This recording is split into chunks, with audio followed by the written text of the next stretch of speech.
Good evening. Welcome back to the show. As always, I'm the Grim Narrator, and we all know that there are a lot of creepypastas out there, but few and far between are as notorious, as beloved, perhaps, as Jeff the Killer. So today we're going to dive into the entire origin and story of this sinister, deviant creature. You wake at 3 a.m., disturbed by some subtle, shifting sound within the room, just on the edge of hearing. Propping up on one arm, you survey the room, looking for some source of the noise, hoping beyond hope that you won't find one. At first, your hopes are raised. Everything seems to be silent. Everything seems to be still. But it isn't. From behind the long, concealing drape of the curtain, a voice. The flickering, serpentine hiss whispers, "Go to sleep." Suddenly you know what's about to happen, and exactly who is waiting to meet you. As recognizable and as widely known as he is feared, Jeff the Killer, an eponymous villain of numerous stories littering the internet, is one of the best known and most widely referenced creepypasta characters to have emerged from the shadowy corners of the web over the past few decades. But who exactly is Jeff the Killer? After a few weeks of unexplained murders, the ominous unknown killer is still on the rise. After little evidence has been found, a young boy states that he survived one of the killer's attacks and bravely tells his story.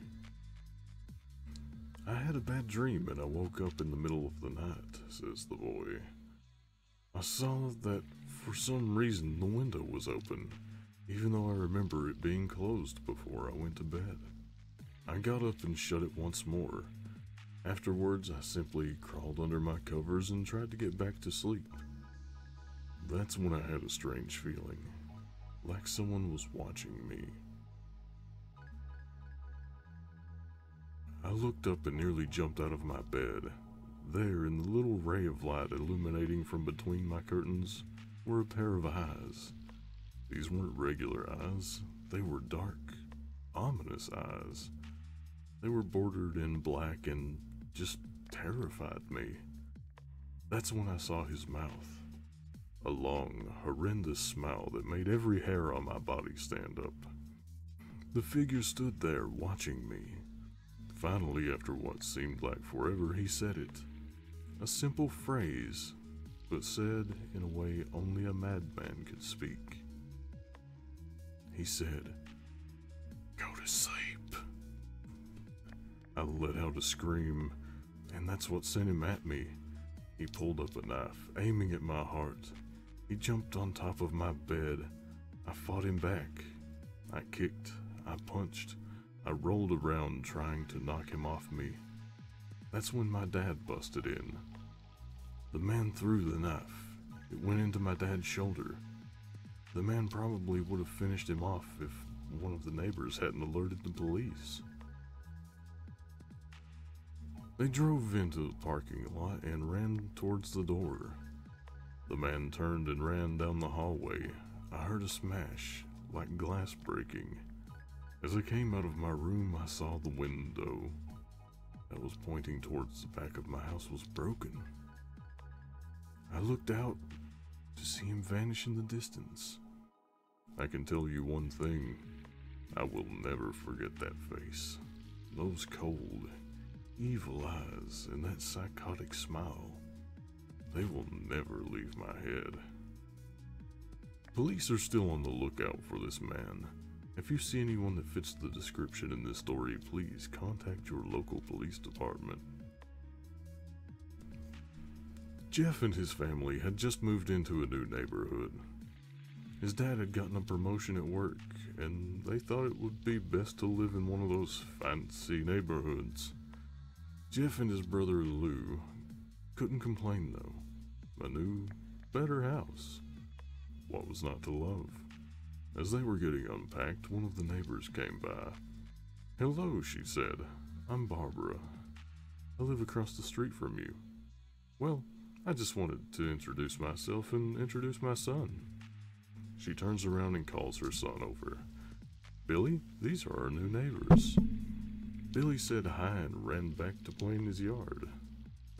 "Well," said Jeff's mom, "I'm Margaret, and this is my husband Peter, and my two sons, Jeff and Lou."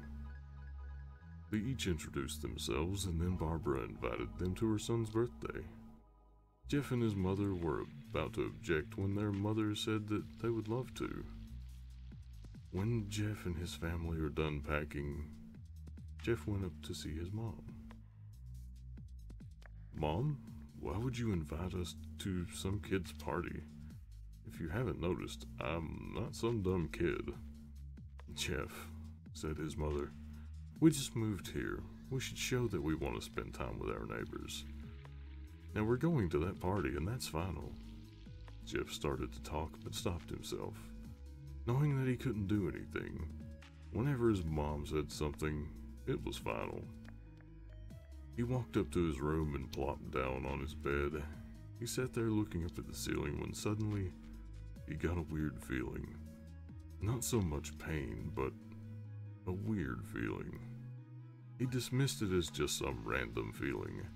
He heard his mother call him down to get his stuff, and he walked down to get it. The next day, Jeff walked downstairs to get breakfast and got ready for school. As he sat there eating his breakfast, he once again got that feeling. This time, it was stronger. It gave him a slight tugging pain, but he once again dismissed it. As he and Lou finished breakfast, they walked down to the bus stop. They sat there waiting for the bus, and then, all of a sudden, some kid on a skateboard jumped over them, only inches above their laps. They both jumped back in surprise. "Hey, what the hell?" The kid landed and turned back to them. He kicked his skateboard up and caught it with his hands. The kid seems to be about 12, 1 year younger than Jeff. He wears an Aeropostale shirt and ripped blue jeans. Well, it looks like we've got some new meat." Suddenly, two other kids appeared. One was super skinny and the other was huge. "Well, since you're new here, I'd like to introduce ourselves. Over there is Keith." Jeff and Lou looked over to the skinny kid. He had a dopey face that you would expect a sidekick to have. "And he's Troy." They looked over at the fat kid. Talk about a tub of lard. This kid looked like he hadn't exercised since he was crawling. "And I," said the first kid, "am Randy. Now, for all the kids in this neighborhood, there's a small price for bus fare, if you catch my drift." Lou stood up ready to punch the lights out of the kid's eyes when one of his friends pulled a knife on him. Tisk, tisk, tisk. I'd hoped you would be more cooperative, but it seems we must do this the hard way. The kid walked up to Lou and took his wallet out of his pocket. Jeff got that feeling again. Now it was truly strong, a burning sensation. He stood up, but Lou gestured to him to sit down. Jeff ignored him and walked up to the kid. "Listen here, you little punk. Give back my bro's wallet or else."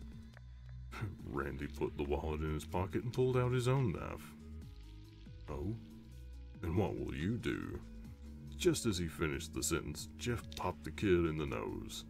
As Randy reached for his face, Jeff grabbed the kid's wrist and broke it.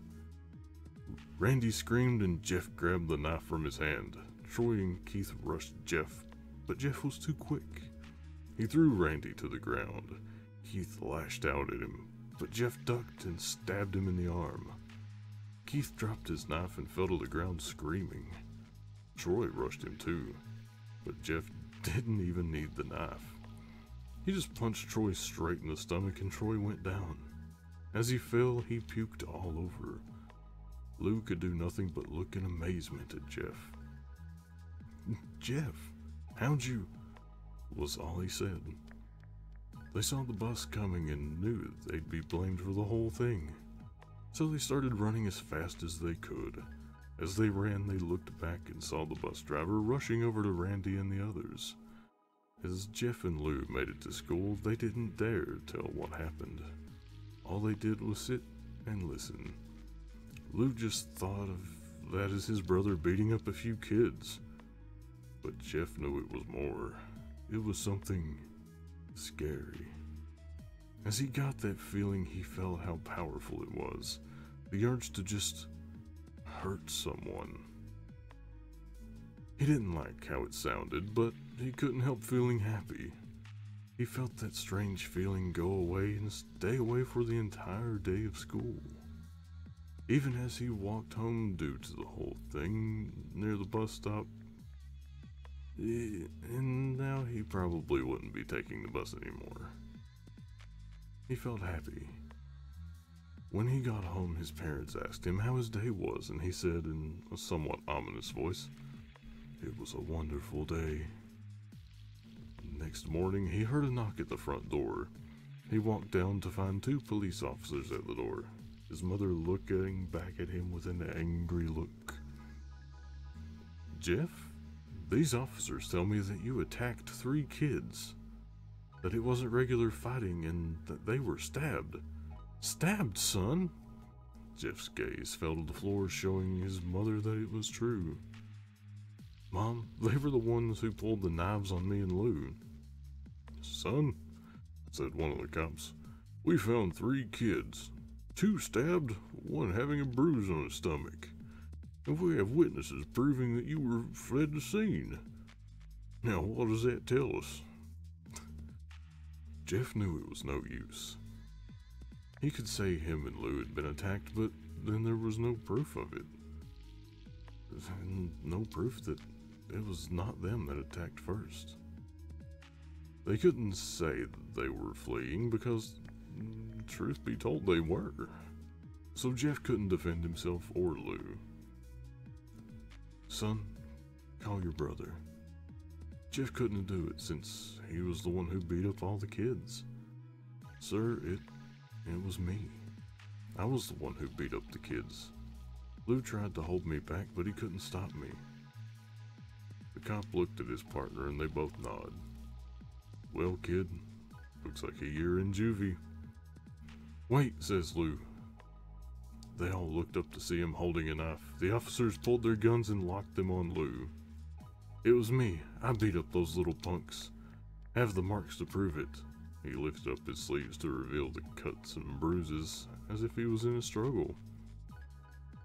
"Son, just put the knife down," said the officer. Lou held up the knife and dropped it to the ground. He put his hands up and walked over to the cops. "No, Lou, it was me. I did it." Jeff had tears running down his face. Poor bro, trying to take the blame for what I did. "Well, take me away." The police led Lou out to the patrol car. "Lou, tell them it was me. Tell them. I was the one who beat up those kids." Jeff's mother put her hands on his shoulders. "Jeff, please, you don't have to lie. We know it's Lou. You can stop." Jeff watched helplessly as the cop car speeds off with Lou inside. A few minutes later, Jeff's dad pulled into the driveway. Seeing Jeff's face and knowing something was wrong. Son, what is it?" Jeff couldn't answer. His vocal cords were strained from crying. Instead, Jeff's mother walked his father inside to break the bad news to him as Jeff wept in the driveway. After an hour or so, Jeff walked back into the house, seeing that his parents were both shocked, sad, and disappointed. He couldn't look at them. He couldn't see how they thought of Lou when it was his fault. He just went to sleep, trying to get the whole thing off his mind. 2 days went by with no word from Lou at JDC. No friends to hang out with. Nothing but sadness and guilt. That is until Saturday, when Jeff is woken up by his mother with a happy, sunshiny face. "Jeff, it's the day," she said as she opened the curtains and let light flood into the room. What's today?" asked Jeff as he stirs awake. "Why, it's Billy's party." He was now fully awake. "Mom, you're joking, right? You don't expect me to go to some kid's party after..." There was a long pause. "Jeff, we both know what happened. I think this party could be the thing that brightens up the past days. Now get dressed." Jeff's mother walked out of the room and down the stairs to get ready herself. He fought himself to get up. He picked out a random shirt and pair of jeans and walked downstairs. He saw his mother and father all dressed up, his mother in a dress and father in a suit. He thought, why would they wear such fancy clothes to some kid's party? "Son, is that all you're going to wear?" said Jeff's mom. "Better than wearing too much," he said. His mother pushed down the feeling to yell at him and hit it with a smile. "Now, Jeff, we may be overdressed, but this is how you go if you want to make an impression," said his father. Jeff grunted and went back up to his room. "Just pick out something," called his mother. He looked around in his closet for what he would call fancy. He found a pair of black dress pants he had for special occasions and an undershirt. He couldn't find a shirt to go with it, though. He looked around and found only striped and patterned shirts, none of which would go with the dress pants. Finally, he found a white hoodie and put it on. "You're wearing that?" they both said. His mother looked at her watch. "Oh, no time to change. Let's just go," she said as she herded Jeff and his father out the door. They crossed the street over to Barbara and Billy's house. They knocked on the door, and it appeared that Barbara, just like his parents, was way overdressed. As they walked inside, all Jeff could see were adults, no kids. "The kids are out in the yard. Jeff, how about you go and meet some of them?" said Barbara. Jeff walked outside to a yard full of kids. They were running around in weird cowboy costumes and shooting each other with plastic guns. He might as well be standing at a Toys R Us. Suddenly, a kid came up to him and handed him a toy gun and hat. "Hey, wanna play?" he said. No, kid. I'm way too old for this stuff." The kid looked at him with that weird puppy dog face. "Please," said the kid. "Fine," said Jeff. He put on the hat and started to pretend to shoot the kids. At first he thought it was totally ridiculous, but then he started to actually have fun. It might not have been super cool, but it was the first time he'd done something that took his mind off of Lou. So he played with the kids for a while until he heard a noise. A weird rolling noise. Then it hit him. Randy, Troy, and Keith all jumped over the fence on their skateboards. Jeff dropped the fake gun and ripped off the hat. Randy looked at Jeff with a burning hatred. "Hello, Jeff, is it?" he said. "We have some unfinished business." Jeff saw his bruised nose. "Think we're even. I beat the crap out of you and you get my brother sent to JDC." Randy got an angry look in his eyes. "Oh no, I don't go for even. I go for winning. You may have kicked our asses that one day, but not today." As he said that, Randy rushed at Jeff. They both fell to the ground. Randy punched Jeff in the nose, and Jeff grabbed him by the ears and headbutted him. Jeff pushed Randy off of him, and both rose to their feet. Kids were screaming and parents were running out of the house. Troy and Keith both pulled guns out of their pockets. "No one interrupts where guts will fly," they said. Randy pulled a knife on Jeff and stabbed it into his shoulder. Jeff screamed and fell to his knees.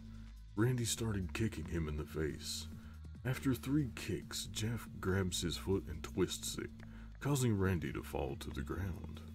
Jeff stood up and walked towards the back door. Troy grabbed him. "Need some help?" He picks Jeff up by the back of the collar and throws him through the patio door. As Jeff tries to stand, he's kicked down to the ground. Randy repeatedly starts kicking Jeff until he starts to cough up blood. "Come on, Jeff, fight me." He picks Jeff up and throws him into the kitchen. Randy sees a bottle of vodka on the counter and smashes the glass over Jeff's head. "Fight!" He throws Jeff back into the living room. "Come on, Jeff, look at me." Jeff glances up, his face riddled with blood. "I was the one who got your brother sent to JDC, and now you're just gonna sit here and let him rot in there for a whole year? You should be ashamed." Jeff starts to get up. "Oh, finally, you stand and fight." Jeff is now to his feet, blood and vodka on his face. Once again, he gets that strange feeling, the one in which he hasn't felt for a while. Finally, he's up, says Randy as he runs at Jeff. And that's when it happens. Something inside Jeff snaps. His psyche is destroyed. All rational thinking is gone. All he can do is kill. He grabs Randy and pile drives him into the ground. He gets on top of him and punches him straight in the heart. The punch causes Randy's heart to stop. As Randy gasps for breath, Jeff hammers down on him, punch after punch. Blood gushes from Randy's body until he takes one final breath and dies. Everyone is looking at Jeff now. The parents, the crying kids, even Troy and Keith. Although they easily break from their gaze and point their guns at Jeff, Jeff sees the guns trained on him and runs for the stairs. As he runs, Troy and Keith let out fire on him, each shot missing. Jeff runs up the stairs. He hears Troy and Keith follow up behind. As they let out their final rounds of bullets, Jeff ducks into the bathroom. He grabs the towel rack and rips it off the wall. Troy and Keith race in, knives ready. Troy swings his knife at Jeff, who backs away and bangs the towel rack into Troy's face. Troy goes down hard, and now all that's left is Keith. He's more agile than Troy, though, and ducks when Jeff swings the towel rack. He dropped the knife and grabbed Jeff by the neck. He pushed him into the wall. A thing of bleach fell down on top of him from the top shelf. It burnt both of them and they both started to scream. Jeff wiped his eyes as best he could. He pulled back the towel rack and swung it straight into Keith's head. As he lay there, bleeding to death, he let out an ominous smile. "What's so funny?" asked Jeff. Keith pulled out a lighter and switched it on. "What's funny," he said, "is that you're covered in bleach and alcohol." Jeff's eyes widened as Keith threw the lighter at him. As soon as the flame made contact with him, the flames ignited the alcohol in the vodka. While the alcohol burned him, the bleach bleached his skin. Jeff let out a terrible screech as he caught on fire. He tried to roll out the fire, but it was no use. The alcohol had made him a walking inferno. He ran down the hall and fell down the stairs. Everybody started screaming as they saw Jeff, now a man on fire, drop to the ground, nearly dead. The last thing Jeff saw was his mother and the other parents trying to extinguish the flame, and that's when he passed out. When Jeff woke, he had a cast wrapped around his face. He couldn't see anything, but he felt a cast on his shoulder and stitches all over his body. He tried to stand up, but he realized that there was some tube in his arm. And when he tried to get up, it fell out, and a nurse rushed in. "I don't think you can get out of bed just yet," she said as she put him back in his bed and reinserted the tube. Jeff sat there with no vision, no idea of what his surroundings were. Finally, after hours, he heard his mother. "Honey, are you okay?" she asked. Jeff couldn't answer though. His face was covered and he was unable to speak. "Oh honey, I have great news. After all the witnesses told the police that Randy confessed of trying to attack you, they decided to let Lou go." This made Jeff almost bolt up, stopping halfway, remembering the tube coming out of his arm. "He'll be out by tomorrow, and then you two will be able to be together again." Jeff's mother hugs Jeff and says her goodbyes. The next couple of weeks were those where Jeff was visited by his family. Then came the day when the bandages were to be removed. His family members were all there to see it, what he would look like. As the doctors unwrapped the bandages from Jeff's face, everyone was on the edge of their seats. They waited until the last bandage, holding the cover of his face, was almost removed. "Let's hope for the best," said the doctor. He quickly pulls the cloth, letting the wrist fall from Jeff's face. Jeff's mother screams at the sight of his face. Lou and Jeff's dad stare awestruck at his face. What happened to my face?" Jeff said. He rushed out of the bed and ran into the bathroom. He looked in the mirror and saw the cause of the distress. His face. It's horrible. His lips were burnt to a deep shade of red. His face was turned into a pure white color, and his hair singed from brown to black. He slowly put his hand to his face. It had a sort of leathery feel to it now. He looked back at his family, then back in the mirror. "Jeff," said Lou, It's not that bad." Not that bad," said Jeff. "It's perfect." His family was equally surprised. Jeff started laughing uncontrollably. His parents noticed that his left eye and hand were twitching. "Jeff, are you okay?" "Okay. I've never felt more happy.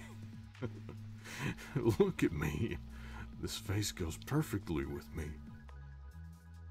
He couldn't stop laughing. He stroked his face, feeling it, looking at it in the mirror. What caused this? Well, you may recall that when Jeff was fighting Randy, something in his mind, his sanity snapped. Now, he was left as a crazy killing machine that his parents didn't know. "Doctor," said Jeff's mom, is my son all right? You know, in the head?" "Oh yes, this behavior is typical for patients that have taken very large amounts of painkillers. If his behavior doesn't change in a few weeks, bring him back here and we'll give him a psychological test." "Oh, thank you, doctor." Jeff's mother went over to Jeff. "Jeff, sweetie, it's time to go." Jeff looks away from the mirror, his face still formed into a crazy smile. "Okay, mommy." His mother took him by the shoulder and took him to get his clothes. "This is what came in," said the lady at the desk. Jeff's mom looked down to see the black dress pants and white hoodie her son wore. Now they were clean of blood and stitched together. Jeff's mother led him to his room and made him put his clothes on. Then they left, not knowing that this was their final day of life. Later that night, Jeff's mother woke to a sound coming from the bathroom. It sounded as if Someone was crying. She slowly walked over to see what it was. When she looked into the bathroom, she saw a horrendous sight. Jeff had taken a knife and carved a smile into his cheeks. "Jeff, what are you doing?" asked his mother. Jeff looked over to his mother. "I couldn't keep smiling, Mommy. It hurt after a while. Now I can smile forever." Jeff's mother noticed his eyes ringed in black. "Jeff, your eyes." His eyes were seemingly never closing. "I couldn't see my face. I got tired and my eyes started to close. I burned out the eyelid so I could forever see myself, my new face." Jeff's mother started slowly backing away, seeing that her son was going insane. "What's wrong, Mommy? Aren't I beautiful?" "Yes, son," she said. "Yes, you are. Let me go get Daddy so he can see your face." She ran into the room and shook Jeff's dad from his sleep. "Honey, get the gun, She stopped as she saw Jeff in the doorway holding a knife. "Mommy, you lied." That's the last thing they hear as Jeff rushes them with the knife. His brother Lou woke up, startled by some noise. He didn't hear anything else, so he just shut his eyes and tried to go back to sleep. As he was on the border of slumber, he got the strangest feeling that someone was watching him. He looked up and Jeff's hand covered his mouth. Jeff slowly raised the knife, ready to plunge it into Lou. Lou thrashed here and there, trying to escape Jeff's grip.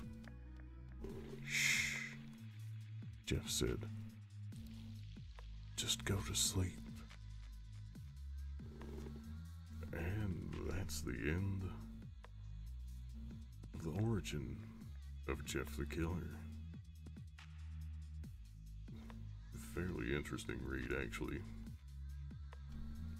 I don't know which came first, the story or the odd pictures you see everywhere. But regardless, what do you think? Is this truly a horror story for the ages? Jeff the Killer, happy psycho, and just a child. But thanks for tuning in. I'm the Grim Narrator, and I'll see you in the next video. Bye-bye.